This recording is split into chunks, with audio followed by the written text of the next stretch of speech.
We're not anti-label, anti-distributor. We're not anti-streaming.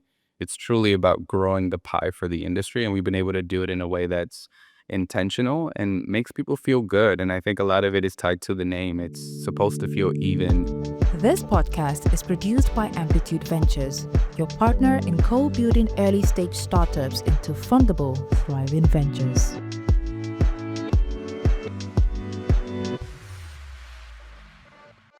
Meg Rodriguez is the founder shaking up music tech by bringing back direct-to-fan sales. We talk about the simple yet powerful idea of selling music directly to fans before streaming, and how a clear mission can cut through all the industry noise and help artists get even.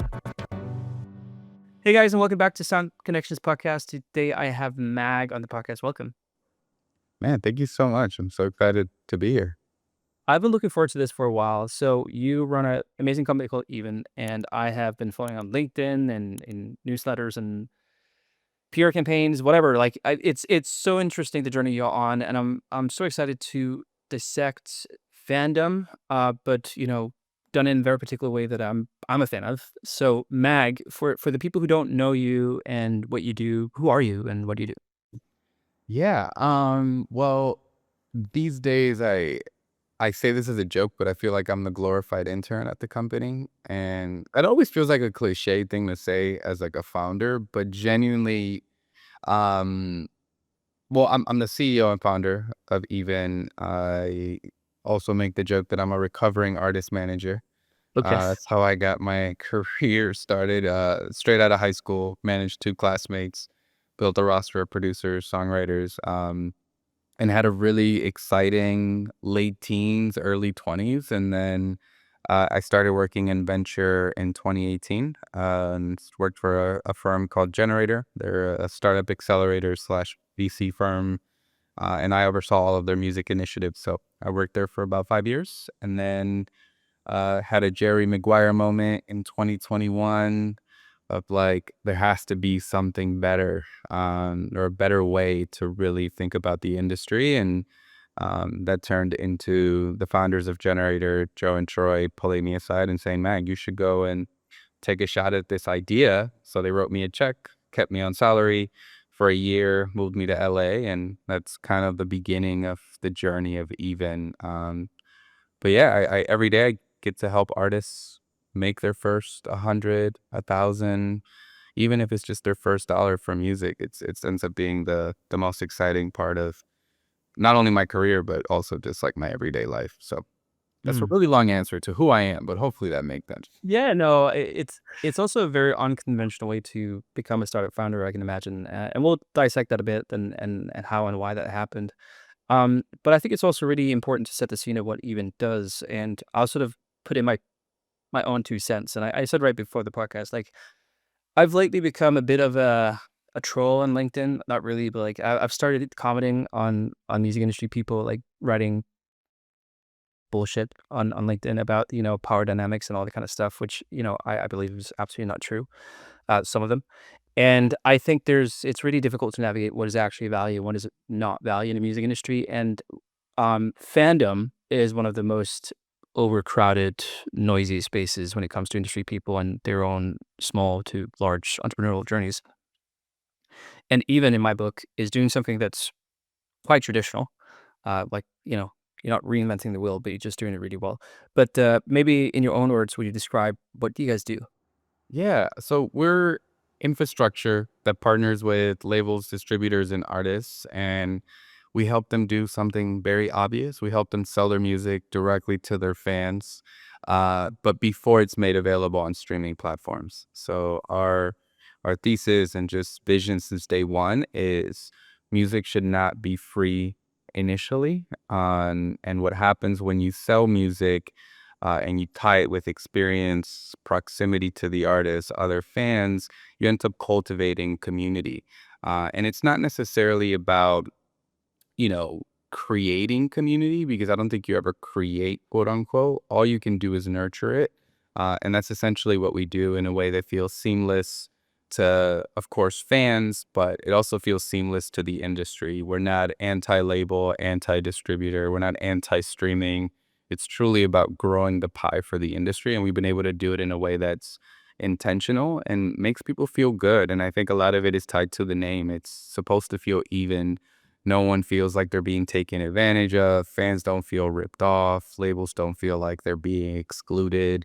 The artists can feel like they're truly in the driver's seat. And Mm. that's really what we've built. And yeah, it's very simple by design. And I think I've always been a big believer that the best ideas are the simple ones that anyone can understand. And, the as much as we can lean into that, I think the more that we lean into it, I would say the more adoption, the more excitement we get. So, yeah, hopefully Mm. that makes sense as far as what we do.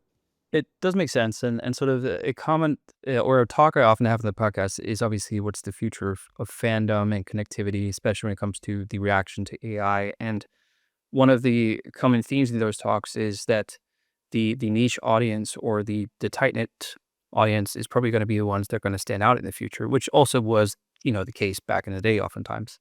But the problem with the stream model or other more traditional monetization models is like you need scale, you need critical scale in order to actually make capital. And even it's sort of reintroducing just the concept of like you don't need scale, you need the tight knit community, which I think is sort of like a beautiful nostalgic moment that sort of was lost in digitalization and sort of that you are enabling. And I've read some beautiful stories of people that are able to, finance the production of their actual, album, and, like, they actually didn't go bankrupt, and they had that small thing, and oftentimes it's, like, almost these small wins that might only be, like, you know, a few $10,000, which for some people obviously is a lot, but then the cost of pursuing the artist dream is just so high. If you can sort of alleviate that pain, and then whatever long tail income that comes afterwards is doesn't go to covering debt, is a beautiful thing. And that's why that my interest for even was really sort of really like that's why you hear it, because I think it's just so simple, as you said. What is the if Can you walk us through like a typical user journey? Like how does an artist use your platform? Like how do also fans use your platform? Yeah, so the way that it works, let's use like a distributor partner, for example, like a self-releasing DIY distributor. The way that it works is initially we have an announcement that goes out that says Even is partnered with X partner. Most cases that happens internally, although we did start making those like public, just because I guess the industry really cares about those things. So we started to lead in. But the way that it works, the artist receives a notification that says X distributor has granted you access to Even. And then the artist just simply has to click claim. And then from that moment forward, whenever they deliver content to the distributor, the content can show up on Even X amount of days, weeks, months, or in some cases, it only shows up on Even because they don't have a DSP release yet.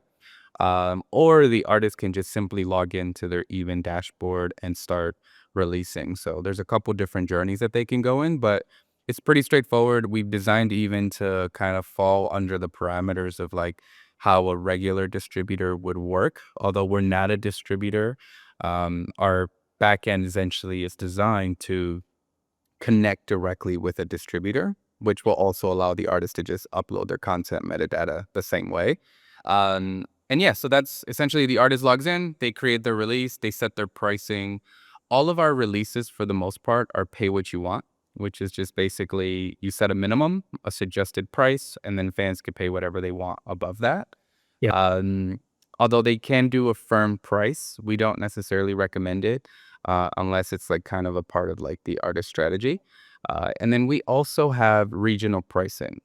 This is a newer concept for honestly most digital businesses, not just music, where an artist can actually set pricing based on the currency and the Yeah. location of those users.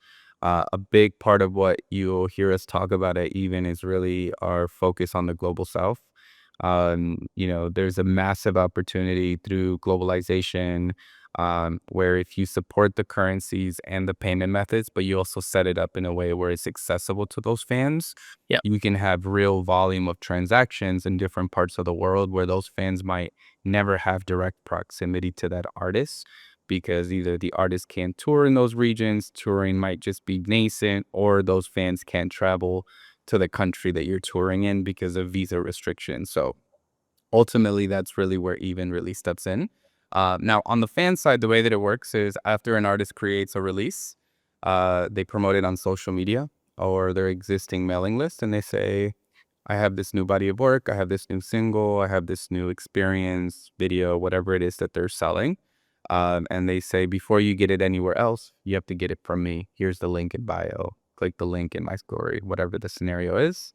Fans show up, they enter their phone number, or email, and then from there, they simply select how they want to pay. And then they immediately get access to that content, to the community chat. Every single release has an embedded community chat that lives inside of the platform that Wow. allows them to connect with other fans, but also for fans to talk to other fans as well. So Sure. hopefully that makes sense. Again, not No, it super. makes sense, makes sense. Like, again, that's also the beauty, like, it doesn't sound like magic, but that's also sort of what makes it quite magical when it works. But before we go into sort of more the topic of fandom and your platform in general, like, let's just go back to you working at that accelerator VC fund. So so what I can imagine is you have this deep domain expertise you've developed through managing producers and songwriters and artists, and you work with tech startups, I guess, that sort of are in the music space. Is there a particular, like, problem or frustration you have that sort of makes you want to start something? Yeah, well, the initial program that I launched inside of the firm was an accelerator for artists and managers. So we were taking like the Y Combinator model, Okay, but yeah. doing it with artists and managers. And for me, like I remember my first conversation with Troy and Joe from Generator, and it was like, oh, that's artist development. We do that every day. And um, the way that it worked, we would award artists $20,000 grants and then managers $5,000 grants. We would put them through a 12-week program. We introduced them to all the major streaming platforms, booking agents, managers. We basically built a network for them, and we had a good number of breakout success through that program. It was in Milwaukee, Detroit, and Cleveland. The partner for the Detroit program was Universal Motown Capital. So that was the introduction. That led Generator to launch a music tech program. It's called G Beta Music Tech. At the time, I was the managing director for all things music, so I worked really closely with my colleagues who were the director at the time, who was spearheading the program. And I think the biggest frustration that I saw was great founders, great ideas, but they didn't understand how the music industry worked. Mhm. And I think this has been a long, you know, it's been a problem for the music industry, especially when it comes to technology. Everything feels very complex, and it's in many ways feels like it has to be uh, complex, but I think for anyone who's worked in music before, there's only certain pieces that really need to connect. And instead of disrupting from the outside in, you have to disrupt from the inside and just get people comfortable to kind of get a sense of how this works and how it's going to benefit their business. And that was Ye really a core part of again, it starts with the name, it's designed to feel even. I think the disruption that we're doing isn't designed to take any business away from the industry. It's designed to make those businesses more sustainable and for them to be able to better serve their artists and partners essentially within those buildings. So that's how I thought about Even. And every time I would preach that to founders, I understood their frustration where they were like, I want to revolutionize the music industry. It was very radical thinking. It was like, there needs to be a better model for streaming. We can build a better Spotify, or we need to bypass labels and distributors. There needs to be a better form of distribution. And the thing with those two models, it's so anti-industry that you're going to be left with a platform with no rights holders onboarded. And then you're going to be left onboarding artists one by one, which has been the broken model of music tech. And the ones who've gotten it right really focused on partnering with the partners that ultimately make up the industry. And I, I- I'm also describing this like it's like a forbidden playbook, but the truth is, it's like this is the playbook that was always available. We just showed up and had those conversations, and sometimes we had to keep knocking on those doors every single week till some of them opened, and some of them opened on day one. I think there's probably going to be doors that we're going to be knocking on for years, and I think that's just kind of like the name of the game. Yeah, it makes sense, and I think it's so interesting, and I think about this a lot, like why people are overcomplicating it, and why people are, going so much further than what is actually necessary when it comes to disruptive forces. Like Cherry Hugh, that you probably know from modern music, like she says something very interesting that I've just sort of stuck in my head for years' time. Is boring is back when she talked about sort of financing with music tech companies. And the truth rings further in my book than financing. It's the boring element to some degree, which is like partnerships and infrastructure and all that kind of stuff, is just basically what works. Like, it's not an industry that thrives with too much friction of, current balances and power dynamics. And I think the amount of force and capital needed to actually disrupt is just so insanely big that it probably won't happen. And, we have a lot of, especially in Europe, in recent years, we have a lot of, uh, you know, people trying to do that and failing miserably. And not saying that, one or two mistakes is what is actually the truth, but like it's probably not going to happen. But when did you have that realization? Is something you had like early on that you need to play along the industry, or was that a realization down the line? Well, I mean, transparently, I've been trying to run away from music for almost 10 years. No And words. in 2018, I was 23 years old, and I had been a manager at that time for 7 years. And I felt like I had lived so much life at that point in my life. Like it was like in high school, my career started, and then it just kind of took over my life and went around the world and back. Um, and that's when I joined the venture fund, and I was like, this is going to be a good opportunity to leave music.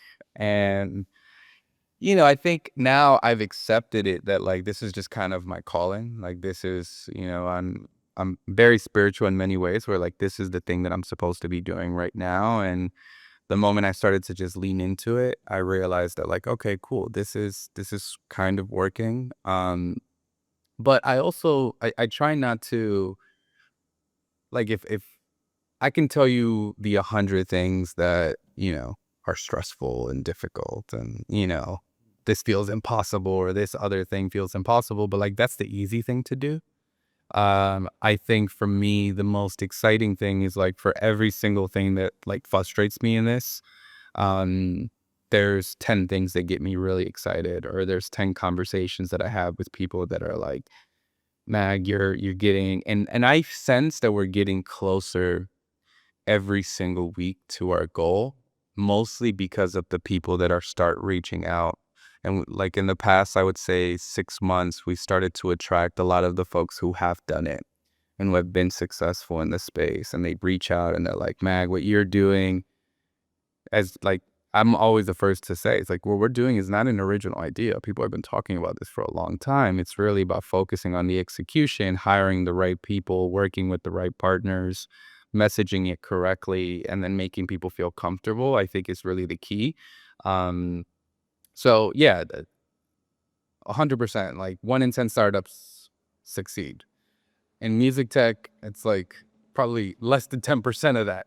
So I think I'm not focused on that. I'm focusing on what's working and doubling down on it. And Mm.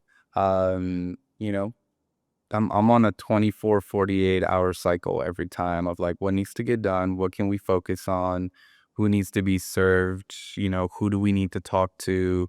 Um, I spend so much time just talking to everyday artists using the platform. I see when they're posting it on X or Instagram or Facebook. And I think if we really focus on making the platform so easy to use for those creators, it'll affect everyone in a positive way. So hopefully that Mm. makes sense as far as like how I'm thinking about it. It does. Um, I'm curious though, like, you take this step into founding this company, in all honesty, and this is not directed your direction at all, but like one of the things I find the most annoying in the incubation acceleration space is like young dudes that's never run a company before giving advice to others how to run it. And you sort of like actually being able to go out of that and start your own venture and also successfully so, at least thus far. Like, is that how did you even feel qualified? Is just like seeing enough cases, or like did you actually build while you were there? Like what made you like them believe in you and write an initial check to build this? I mean, to be honest with you, I never thought I was qualified. I still don't think I'm qualified to do what I'm doing. I always tell people at the like at even I As the am. glorified intern. Yeah. Yeah, I mean, it's like I am not even just like on paper, I am the most underqualified person in my own company. Uh, didn't go to college, barely graduated high school. Everyone in my company has a degree. Many of them have like more than just a bachelor. Some of them have masters, PhDs. Like these are the folks that have chose to believe in my vision and want to be a part of this. And like I'm still trying to figure out who's the crazy one. Is it me, them? I don't know. We'll find out. But like I think the one thing that I do know is that I don't take that for granted. And I think that's probably been like my biggest strength is like I know how to ask for help. And Mm. I'm relentless. When I need help, I will call every single person. I will try to figure it out one way or another. And, and I think the other part is like I make mistakes all the time. Yep. Um, and every time I make a mistake, I try to and this hasn't always been me. I think when I look back at 23-year-old Mag 7 years ago when I started working at the venture fund, like, ask anyone at Generator that I worked with at the time, they thought I was just, like, this arrogant kid who thought he knew it all, and it was just like, "I'm gonna come and build this program," and then a lot of the things that I ignored, I started to implement once I started building Even. And Yep. this layer of, like, gratitude has started to set in of, like, "Man, if only I would have listened to Abby, who's a partner at Generator, or Maggie, who's another partner, like, then, like, how much more ahead I would be now." Yeah. Um, but, yeah, I think the key to being qualified is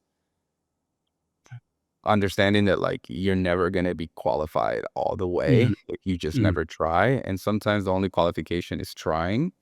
Yep. Um, and now there's of course tons of exceptions to that, right? Like I'm not a surgeon, right? Because I didn't get trained to be a surgeon, right? But I I genuinely believed at the time that I could put some of the pieces together. And for the first year of building Even, I was building Even through the lens of I'm gonna go find a CEO that should actually build this company. Okay. I'm just planting the seed and then we're gonna go and find someone that's gonna actually do this thing.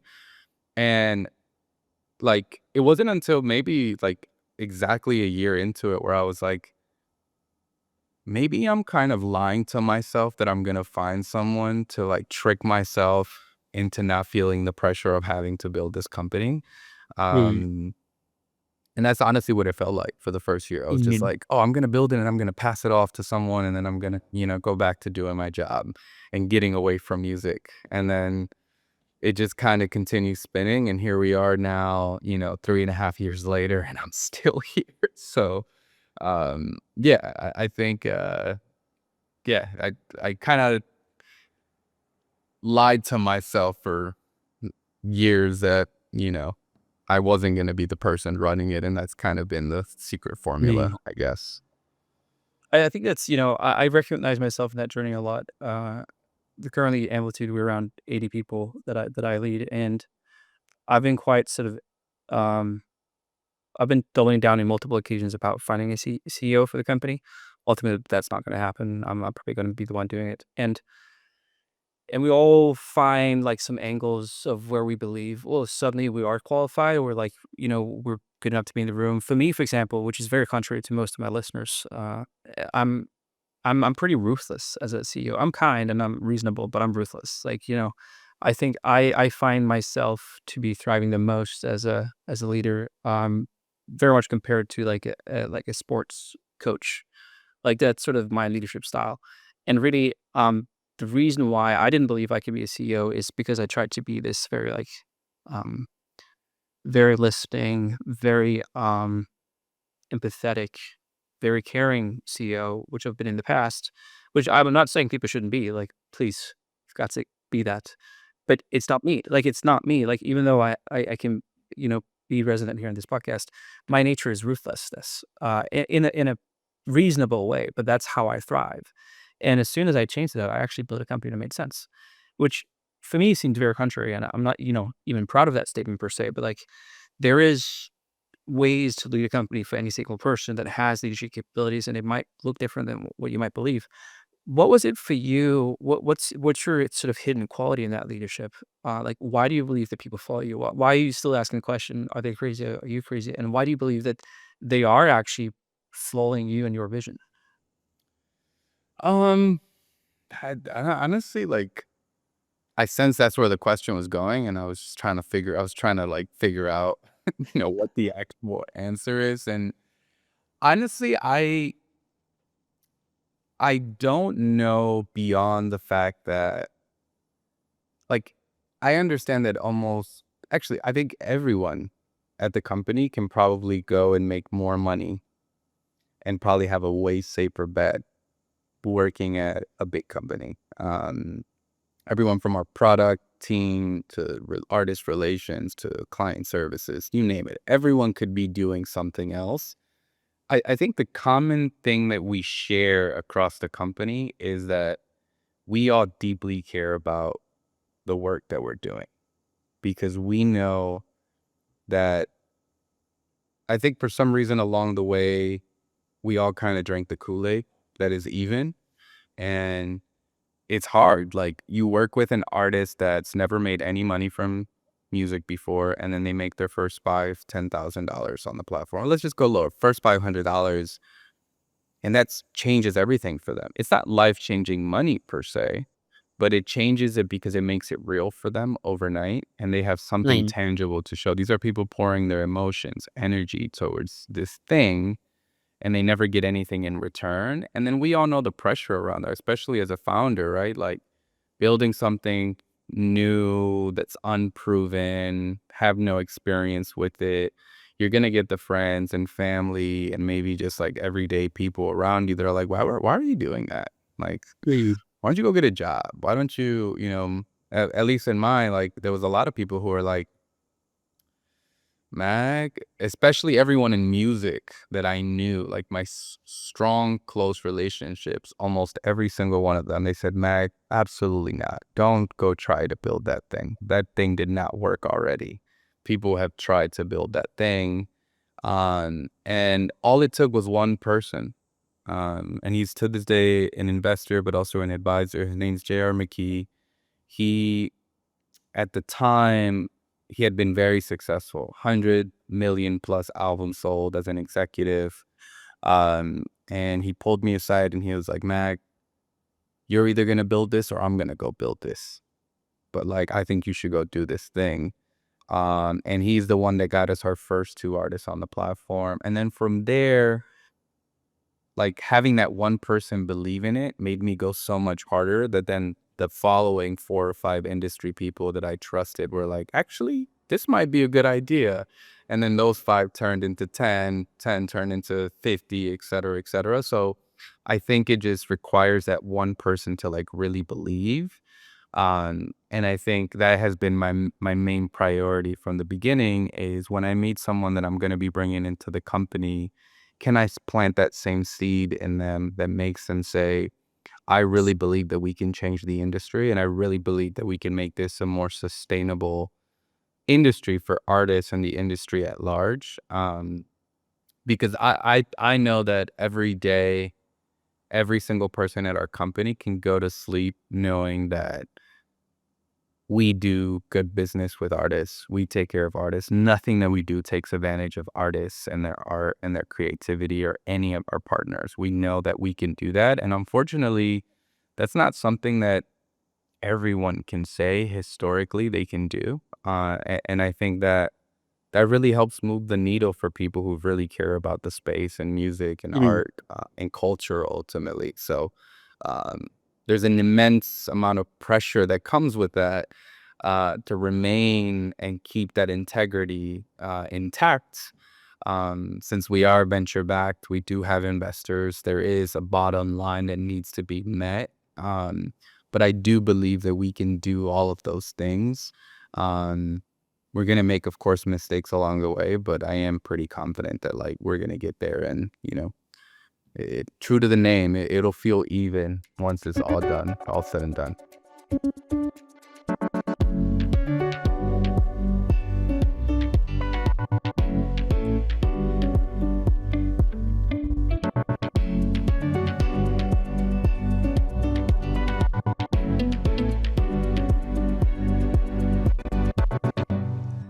That's a really good answer, but I'm still gonna rest you a tiny bit on it because you didn't answer me directly, and I'm gonna assume uh, an answer to my question, which was like, what draws people to you? Basically, was what I said.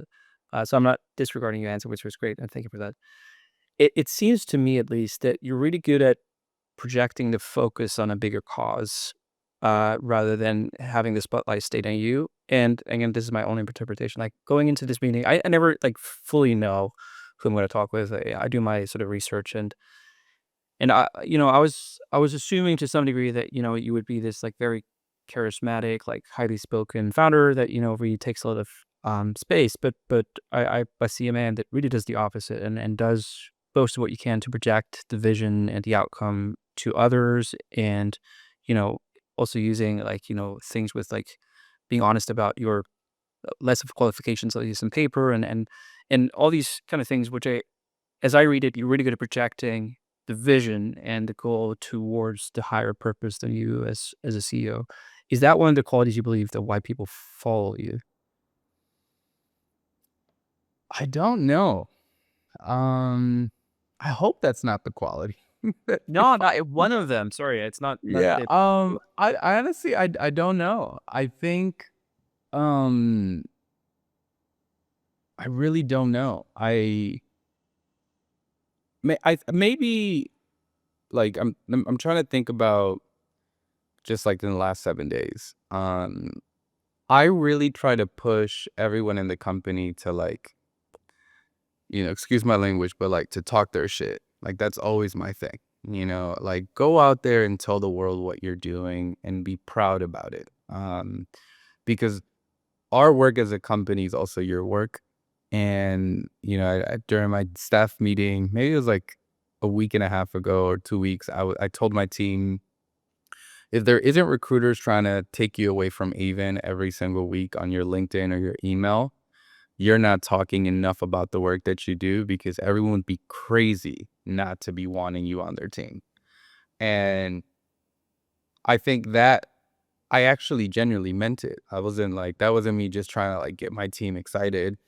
What I was really trying to tell them to do is I want you to go on LinkedIn, go to your socials and show off the work that you're doing because that ends up being my investment to them because they invest like everyone at our company. This isn't a Monday through Friday, 9 to 5. Like these are people that are giving up holidays, times with their families, 7 days a week, whenever it's necessary, middle of the night releases. Like these are people that are giving everything to this.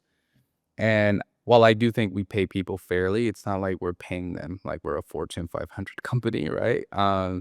So I think for me, my only thing that I can give them in exchange for that is making sure that like their values is being kind of like blasted to the masses. So whenever they go on to their next thing, whether it's building their own company or joining another team, they can show up with that same confidence that we give artists when they make their first $100, their first 1,000, where it's like, this feels real to me. Um, because I remember my early days in the industry, you weren't really allowed to talk about the work that you did. It always felt very like the manager couldn't be loud about the things that they did. It was always all about the artists. I think that's changing a little bit. We're starting to see people really, put a light on their voice, which I think it's necessary. And you know, I learned that a lot from my time at Generator. Like Generator was really, I always people always think that like paying me to talk about them, but I genuinely learned so much from them that like that was probably one of the most exciting things that I learned during my time at that company is how much the founders invested in the individual people, Hmm. without any like strings attached. It always felt like we want you to be very successful. And yeah, again, I don't know if that fully answers your question of like why do people follow? But I think for me, it's more so I invest in the people the same way they invest in me. And again, I'm not perfect at it. They get the messages at 10 o'clock at night on a Saturday, like, hey, why didn't we do X, Y, and Z? Like they still get those pieces, but um, yeah, hopefully that makes sense. It does make sense. I need to use a bit of deduction logic to get there sort of in my own satisfaction, but it does make sense. Uh, a maybe a atypical question, and I hope you afford me the possibility to do so. But like, where is your ego in all this? Like, to some degree, like being a founder, obviously the mission and the purpose on behalf of your shareholders and all that kind of stuff is really important, and also obviously the people you're serving. But at least in my understanding, having a quite strong ego, doesn't need to be selfish, is also really important. So like, why are you doing this for you? Yeah, I think the obvious answer for me is always like my family. Ultimately, I don't come from much. I never really came from much. I come from two undocumented Mexican immigrants. I saw them literally give up everything for me and my siblings. And I think ultimately, like, I know I'm gonna win if everyone else wins. Um, I think I don't see a future where I only win and no one else wins. Like that's just not me as a person. And I think like we've had numerous opportunities to sell even really early, right? Like we've only been in the market for 15 months and there's been more than enough opportunities where like we can, and I never have to work ever again in my life. And while that's exciting, I also just turned 30. So it's kind of like, do I really want to do that now? Like it's not like I'm not looking forward to retiring. Like that's just not the life that I live. Um, I think I also don't have I have some external pressures of just like life, right? But there isn't this like, I need to get to this thing to get here for me. I think I'm just a part of the equation that is the success that I want to achieve for the company. And I know I'm a part of that. My staff's a part of that. The artists are a part of that. Our partners are a part of that. Our investors are a part of that.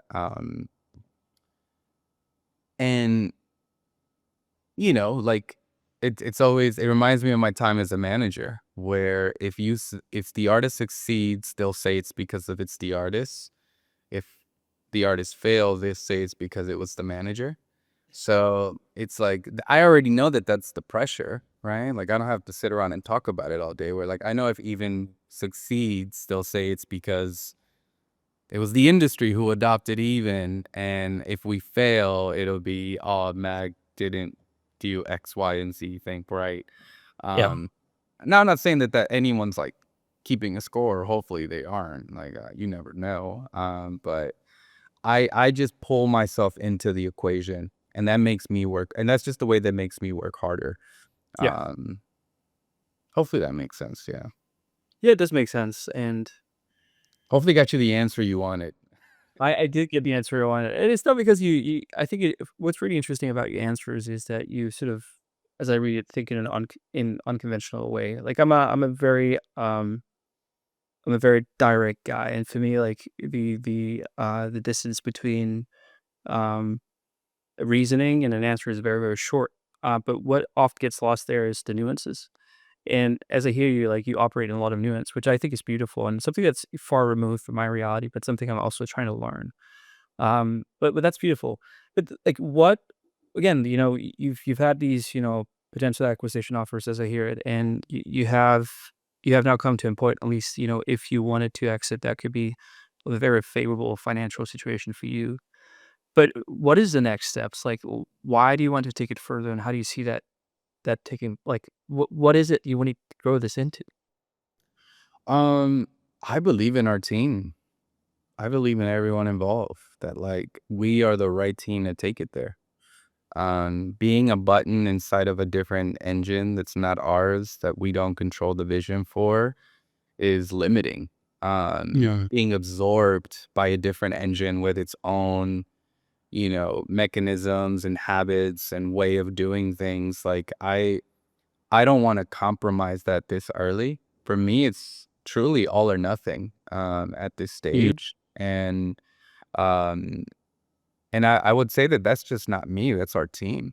Like everyone's like, let's go. We are a young and hungry team that, we've seen it. Our core leadership has been in the business for over 10 years. Every single one of us, we've seen it where it's like, again, that whole idea that like we can go to bed every night knowing that we're doing right by artists. Again, it's not something that everyone has been able to feel. Um, and I'm excited to see what's ahead, right? Like I think um everything's evolving and changing. I also think that anyone who views even today, they're viewing us based on plans we had 2 years ago, that they don't even know what we already are rolling out now that will really play out 2 years from now. So if you're valuing us based on today, you're valuing us on ideas from 2 years ago. You don't even have the full scope of what we're doing and how we're going to do it. Um, and again, I think that would be a disservice to the people who have worked on this, like mm, night and day. mm, And like, although I know they trust me, like I don't think if I decided to sell even tomorrow, for example, I don't think anyone in my team would be like, "Oh my God, Mag, how could you do that?" Right? Like, I don't think anyone's gonna say that. Um, I just know what this team is capable of doing, and maybe sometimes that's why I am a little hard on some of our like core team members, where I'm like, how else can we be thinking about things? How can we do these other things that we want to accomplish and pushing them? Because that investment that I'm making towards them hasn't ended. There isn't a single person in the company where I'm like, there's nothing more to invest in you. Like you reached your peak. There isn't a single person. I would argue that everyone in the company has only reached 30% of their potential of like what they can really do. mm, Um, and I want to see everyone get to that point because again, going back to it, it's like, that means I've only reached 30% of my potential. And it's kind of a mirror. I invest in them, they invest in me, we all invest in the company, and let's see how far we can go. mm. Um, Hopefully that makes sense as far as like the cycle or the way I visualize it in No, my head. it does, definitely does. Uh, what I'm also trying to dissect in this, like, is there a chip on your shoulder somewhere? Like, what?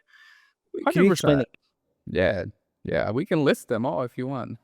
it? No. Yeah, but like, go at it. I think, I don't think I have a, yes, I think just like anyone or any founder, I think my chip on my shoulder is on, it's more with myself in the sense that like, when I was younger, in my early days as a manager, I had this dream to become this like A&R high level music executive. Like I had these dreams of like, I want to be that. And then I realized years into it where like that was a dream that I had as a kid. And as I was entering adulthood in my early 20s, I realized that's actually not what I want. I want to make impact. And my vision went from a very like me. I want to be a millionaire. I want to be this high level executive. And it turned into more of like, I want to make impact and I want to make a positive impact in the lives of people. And that's my chip on my shoulder. It's more so I need to prove to myself that I'm capable of that responsibility if I really want to earn it. Um, and it's something that I want to make sure that that's happening every single day. And like, it's was even helpful for you reaching out to those artists and being like, I'll see an artist post and they'll post their earnings and I'll reach out to them. Like from my personal account, like, um, was even valuable for you? Do you feel like this was something that, changed the outcome of this rollout? Do you think that this will positively impact your career? I asked a lot of these questions that are, again, tied back to this, like, am I capable of making impact in a way that will change, the world in any way? And that is the thing that I am attracted to at this point in my life. And I feel like it's been that way for, the last 5 years. Hopefully, I mean, yeah, without being too vulnerable. Yeah, no, it's really that balance is really important. Like I think I'm on again, I'm on the opposite direction. Like I think most of my life has been about the impact, and I'm trying to learn like how can I be more selfish? Like because and that also sounds, contradictory, but like I think that there needs to be this balance. Is like how can I not be too vulnerable? And in my case, that was what I was. Like how can I make sure that what I do is more practical, more down to earth, more, I have 3 kids, I want to go running. Like so like protecting myself. It's not all about grand vision, but it's about practicality and then sustainability. So did you even have like an end goal in mind, like for you personally, like as a founder, like when whatever form of success you achieve, with even if that's growing that very large and impactful, or if that's selling the company, like how does Mag's life look when you achieve that? Like how do you envision that? It's changed so much. I mean, early 20s, it's like I want to have the Rolex and the car and the things. And then I've made, I've done well for myself, I think, along the way, that I realized really quickly how empty a lot of that stuff is. And, like I don't plan on having kids. Like that's just not the life that me and my wife like think about. I think for us, it's most more so we like peace, but we also like being of service. I do. I think now, especially honestly in the last like year and some change, I've really realized that like I think this next phase of my life will be fully committed to just being of service. Um, and I think even aligns perfectly with that vision and mission of like, I want to be in the service of helping creators and artists and helping them achieve the dreams and the goals or getting closer to them, even if it just means unlocking something that takes them to another thing. Um, and then in other ways, like being of service to other founders or friends and family, or it could be anything. It could be a friend who's trying to start a business and they just need some support, or a friend that needs help with a resume. I think for me, it's like, how can I help you? How can I serve you? And that's truly how I get enjoyment, like out of my everyday life. Like sitting down and just watching TV is cool once a week, but like what I like to do on my free time is just being able to help people, Oui. achieve their next thing. And again, that's right now, like, will that be the thing in 10 years? And I wanna make sure that I have the freedom to do that when the Mm, time is right. Um, and yeah, again, that's newer. That's in the last 5 years I've had that realization. yeah. Back, 10 years ago, it was a very selfish, like, I wanna be the first millionaire in my family and do all these things. And then I got a taste of some money along the way, and I realized that, like, that's cool, peace will bring those things, and yes, would I like to have a little bit more money and all those things? Sure, right? But that's just not the thing that, all that as I was saying that, I was looking at I have a mixer. It's a DJ controller. I used to DJ in my early 20s, and I always wanted this like DJ controller. Then I finally decided to buy it for myself last year for my birthday. I've used it twice since I bought it. Yes. The years of excitement of wanting to own it was so much more powerful than the moment of now I actually have it, and now I literally leave it in its case, and I never have really played Mm, around with it that much. mm. So it's kind of like my ongoing analogy of just like sometimes the things that I want can come at their pace, so I can enjoy them a little bit more when I finally get them. So, Yeah. um, yeah. I think it's a very important part of the founder realization. I know there's no one way to be an entrepreneur, but one of the things that perplexes me the most is founders who are motivated by, you know, the wealth that could come with it, because it's such a small part of the journey, and it might not even happen. And like you got to be motivated by something else. Like it's just not enough. Like that extra motivation, unless you know some sort of type I don't want to be associated to though. But one question though, because it's a bit important, and it will be one of the last questions in this interview. Is the way that you approach your mentality to the company, your own wealth, and sort of your own success. You know, could at least be perceived from the outside as sort of contradictory to having venture partners and having investors that, are ultimately looking for an ROI on their investment. Like, how do you navigate the external pressures of performance and the way that you reflect about your own life? Yeah, I mean, I think for me, it's the balance, right? Like I have a responsibility to my investors to, return on their create a return.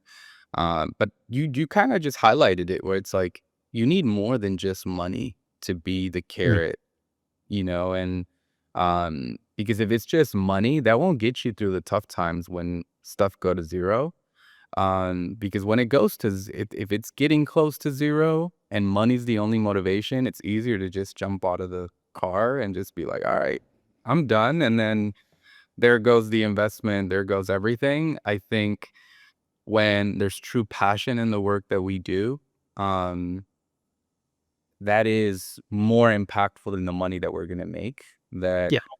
my investors can know that their investment wasn't just in this business, it was in the people that are building this business.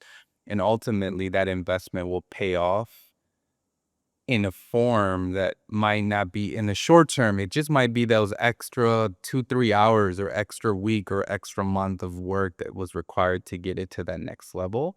Um, and I spend a lot of time, you know, creating that exposure for my investors. It's always been really important for my investors to know who my staff is and who the people are building this company, especially in culture, right? It's ultimately about culture buying. It's not something you can buy or it's something that you rent every single day and it's core part of the people inside of the company. And on the other side, it's something that I'm always very open with my employees about. They see our pitch decks, they see us build. I build our decks with them, our investment memos. They are part of every single step of the way. Um, and I think for me, it's really about them also sharing that responsibility that ultimately, we're not a profitable company today. It's not like we're using our own funds to pay for the salaries to, keep this ship going. And it creates that responsibility of like, this is how this machine works. And I've always been a strong believer that like the exposure creates responsibility. And it also helps you weed out the type of people that are inside the company where if you expose them to too much and they're immediately like, I don't want anything to do with that, then it's like, well, what is your motive here? If you're just looking for a paycheck, like, I'll be your number one referral. Like, put me front and center. I'll call whoever you need me to call, but this is not going to be the company for you. And I think, you know, at this stage, we can do that. I think long term, of course, as the company grows, you're going to get people who just want a job, and that's totally fine. But that's just not the Mm, stage that we're in today. And that ties back to the responsibility that we have for our investors. And I mm, would argue more often than not, that's what I would look for in a founder. I would mm, look for people who were passionate about actually building the thing that they were building for something beyond just the money. mm. Um, Because anyone, you can weed out people who just want money really quickly. Get rich schemes are, you know, you can find them anywhere on Twitter these days. So like, I think, yeah, we've actually been anti every single step of the way where something can become a big, thing that can make us a lot of money really quickly. Those end up being the things that we don't want to do right now. We're really looking Mm, for something that's sustainable for us as a business, but also for our partners, yeah. industry, etc. But yeah, boring answer, I know, but No, no, no, no. I think, you're speaking into something that I think is very interesting about music tech. And, I've been studying a lot of music tech financing, which should have become my domain expertise specialty in this field. And one of the things I talk about a lot is um, to sort of set lower expectations to some degree of like things will take time. And sure, you can build a great business, but it might just take a time, more time than you're expecting. And I think there's also a mentality of like being capitalistic enough on behalf of your owners or your investors, but also having this more distant relationship to the capital gains yourself is a very healthy balance, especially in music tech. Like I feel myself like I've never cared about money. And honestly speaking, like even my company now is doing rather well. A school teacher still owns more than me, and I don't freaking care. Like, I have kids, I need to pay the bills, sure. But, like, it's not the motivation. Like, the cat I'm probably happier than 98% of everyone else, and I earn shit compared to what I should be. Like, I'm pretty good at what I do. Um, but the motivation to give return on investment to my shareholders is so great that I can balance those things. I can actually be for profit. I can actually be savvy and ruthless, which sometimes is necessary on behalf of them, and be totally comfortable with it, because that's the part of, like, that's what I sold. Like, I want to give you money. I want to give myself the journey, and sure, you know, I want my wife to have money as well. To, like, for me, that's a distant emotion, but I can combine those things to create this whole package. And that's also sort of what I hear from you, that the external factors does create this sort of uh, full full spectrum of emotions probably necessary in order to have that mindset. Yep. Um, 100%.